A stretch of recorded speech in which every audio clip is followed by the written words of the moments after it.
qui m'avait marqué, enfin un des points qui m'a marqué chez toi dès qu'on s'est rencontrés la première fois et même aujourd'hui, tu vois, c'est la simplification, la simplicité, tu vois. Mhm.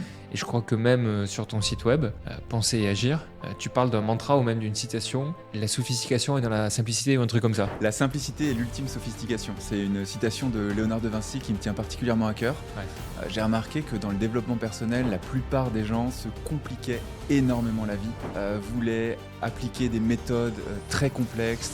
Il y a plein de méthodes de productivité où on met des choses dans des boîtes et puis on classe et puis on fait des tâches et t'as les tâches qui s'empilent et qui s'empilent et qui s'empilent et tu passes jamais à l'action. Alors qu'en réalité, si tu veux atteindre des objectifs et réussir tout simplement, c'est juste une succession d'étapes très simples et de travail sur les basiques. Donc tu as différents basiques, apprendre à se connaître, apprendre quelques méthodes d'organisation. Typiquement, tu as la méthode Pomodoro qui est une méthode de travail par bloc de temps.